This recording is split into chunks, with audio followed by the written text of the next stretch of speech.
ಬುದ್ಧಿ ಸಾಲ ಕೊಡ್ತೀರಾ? ಆಗಿನ ಕಾಲದಾಗ ಯಾರಾದ್ರೂ ಸಾಲ ಮಾಡಿದ್ರೆ ಎಲ್ಲರೂ ಏನಂತಿದ್ರಂದ್ರೆ ಪಾಪ ಅವ್ರಿಗೆ ಯಾವ ಪರಿಸ್ಥಿತಿ ಬಂದೈತೇನು, ಸಾಲ ಮಾಡೋ ಪರಿಸ್ಥಿತಿ ಬಂದೈತಲ್ಲ ಅಂತ ಅಂತಿದ್ರು. ಆದ್ರೆ ಈಗಿನ ಕಾಲದಾಗ ಸಾಲ ಮಾಡೋದನ್ನ ನಾರ್ಮಲೈಸ್ ಮಾಡ್ಬಿಟ್ಟಾರ. ನೀವು ಅಂಗಡಿಗೆ ಹೋದಾಗ ಅವರು ನಿಮ್ಮ ಹತ್ರ ಪೂರ್ತಿ ದುಡ್ಡು ಇದ್ರು ನೀವು ಪೂರ್ತಿ ದುಡ್ಡು ಕೊಡ್ತೇನೆ ಅಂದ್ರು ಅವರು ಬೇಡ ಸರ್ EMI ಮಾಡಿಸಿ ಅಂತ ಅಂತಾರ. ಮೊದಲು ಸಾಲ ಕೊಡ್ಬೇಕಾದ್ರೆ ಎಲ್ಲ ಚೆಕ್ ಮಾಡ್ತಿರು, ಮನಿ ಪತ್ರ, ಆಸ್ತಿ ಪತ್ರ ಅಥವಾ ಇವಾಗ ವಾಪಸ್ ದುಡಿದು ಸಾಲ ತೀರಿಸೋ ಶಕ್ತಿ ಐತೋ ಇಲ್ಲೋ ಅಂತ ಚೆಕ್ ಮಾಡ್ತಾ ಇದ್ರು. ಆದ್ರೆ ಈಗ ಒಂದು ಅಪ್ಲಿಕೇಶನ್ ಇದ್ರೆ ಸಾಕು.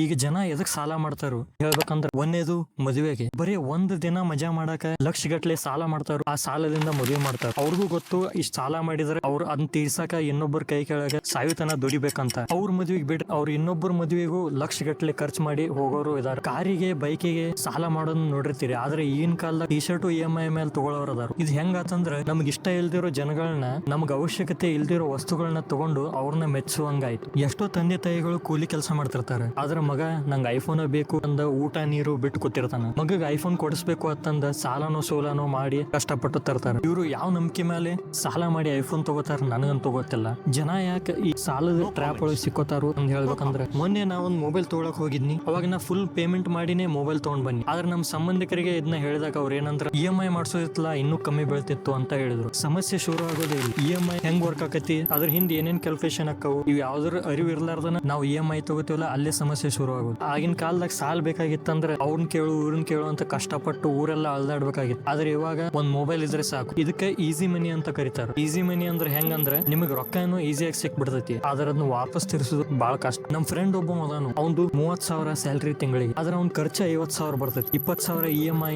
ಲೋನು ಅಂತ ಮಾಡ್ತಾನ. ಬ್ರ್ಯಾಂಡ್ ದೊಡ್ಡ ದೊಡ್ಡ ಬಟ್ಟೆ, ವಾಚು, ಶೂ ಇವನ್ನೆಲ್ಲ ತಗೋ. ಈ ಸಾಲ ಮಾಡಿ ಖರ್ಚು ಮಾಡೋ ಅವಶ್ಯಕತೆ ಐತೆ. ಇನ್ನೊಂದ್ ಸಮಸ್ಯೆ ಏನಂದ್ರೆ ನಾವ್ ಎಮರ್ಜೆನ್ಸಿ ಫಂಡ್ ನ ಇಟ್ಕೊಂಡಿರೋದಿಲ್ಲ. ಎಮರ್ಜೆನ್ಸಿ ಫಂಡ್ ಅಂದ್ರೆ ಈಗ ನಿಮ್ಗೆ ಏನ್ ಹಾಸ್ಪಿಟಲೈಸೇಷನ್ ಆದ್ರೆ, ಆಕ್ಸಿಡೆಂಟ್ ಆದ್ರೆ ಎಮರ್ಜೆನ್ಸಿಗೆ ದುಡ್ಡು ಬೇಕಾಗತ್ತೆ. ನೀವು ಹೆಲ್ತ್ ಇನ್ಸೂರೆನ್ಸ್ ತಗೊಂಡಿದ್ರೆ ಪ್ರಾಬ್ಲಮ್ ಅಲ್ಲ.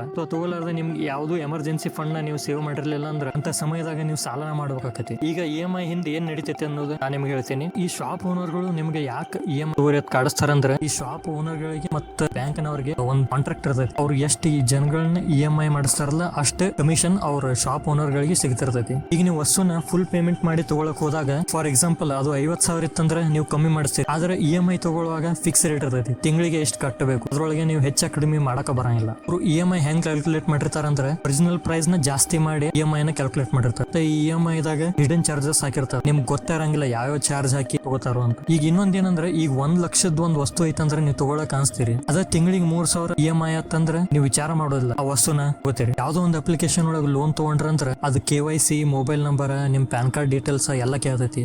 ಆ ಡೀಟೇಲ್ಸ್ ನ ಅದು ಥರ್ಡ್ ಪಾರ್ಟಿ ಅಪ್ಲಿಕೇಶನ್ ಗೆ ಮಾರ್ತೈತಿ. ಆ ಥರ್ಡ್ ಪಾರ್ಟಿ ಅಪ್ಲಿಕೇಶನ್ ಗಳು ಏನ್ ಮಾಡ್ತಾವ ಅಂದ್ರೆ, ಫಾರ್ ಎಕ್ಸಾಂಪಲ್ ನೀವು ಕಾರ್ ಹುಡ್ಕಾಕತ್ತಾರಂದ್ರೆ ಆ ಕಾರದ ಅಡ್ವರ್ಟೈಸ್ಮೆಂಟ್, ಕಾರದ EMI ಆಡ್ಸ್ ನೆಲ್ಲ ನಿಮ್ಗ ಟಾರ್ಗೆಟ್ ಮಾಡ್ತೈತಿ. ಕಾರಿನ EMI ಅಡ್ವರ್ಟೈಸ್ಮೆಂಟ್ ಎಲ್ಲ ನಿಮ್ ಫೀಡ್ ಒಳಗ ಬರಾಕ್ ಸ್ಟಾರ್ಟ್ ಆಕವ್. ಎಷ್ಟೋ ಜನ ಈ ಸಾಲದ ಬಾಧೆ ತಡಿಲಾರ್ದೆ ಸೂಸೈಡ್ ಮಾಡ್ಕೊಂಡಾರು. ಇನ್ನು ಬಿಹಾರದಾಗಂತೂ ಹುಡುಕ ಗಂಡನ್ ಕಾಟ್ ತಾಳಾರ್ದೆ ಅವ್ನ ಹಿಂತಿನ ಆ ಲೋನ್ ರಿಕವರಿ ಏಜೆಂಟ್ ನ ಮದುವೆ ಆಗ್ಯಾಳು. ಇನ್ ಲೋನ್ ರಿಕವರಿ ಏಜೆಂಟ್ ಗಳು ಹೆಂಗಿರ್ತಾರಂತ ನಿಮ್ಗೆ ಗೊತ್ತೈತಿ. ಇನ್ ಕೊನೆಯದಾಗ ಏನ್ ಹೇಳ್ತನಪ್ಪ ಅಂದ್ರೆ, ಲೋನ್ ತಗೊಳ್ಳೋದು ತಪ್ಪಲ್ಲ. ಲೋನ್ ಯಾವಾಗ ತಗೋಬೇಕು, ಅದರಿಂದ ನಿಮ್ಗೆ ಡಬಲ್ ರಿಟರ್ನ್ಸ್ ಬರ್ತಿರ್ಬೇಕು. ಫಾರ್ ಎಕ್ಸಾಂಪಲ್ ಬಿಸ್ನೆಸ್ ಮಾಡಾಕ, ಎಜುಕೇಶನ್ ಸಂಬಂಧ ಸಾಲ ಮಾಡೋದು ತಪ್ಪಲ್ಲ. ಯಾಕಂದ್ರೆ ನೀವು ಎಜುಕೇಶನ್ ಮಾಡ್ತೀರಿ, ಅದರಿಂದ ಜಾಬ್ ತಗೋತೀರಿ, ಅವಾಗ ನಿಮ್ಗೆ ರಿಟರ್ನ್ಸ್ ಬರ್ತೈತಿ. ಆದ್ರೆ ಈ ಮೊಬೈಲ್ಗೆ, ಮದುವೆಗೆ ಸಾಲ ಮಾಡೋದ್ರಿಂದ ಯಾವ್ದು ಯೂಸು ಇಲ್ಲ. ಅವ್ ನಿಮ್ಗೆ ಯಾವ ರಿಟರ್ನ್ಸ್ ಕೊಡೋದಿಲ್ಲ. ವಾಪಸ್ ನಿಮ್ ಜೀವನನ ಹಾಳು ಮಾಡ್ತಾವ್. ನೀವು ಸಾಲ ಮಾಡಿದ್ರೆ ಬರೀ 1-2 ದಿನ ರಾಜ ಆಗ್ಬೋದು, ಆದ್ರೆ ಸಾಲನ ಇಲ್ತಾವ್ ಜೀವನ ಪೂರ್ತಿ ರಾಜ.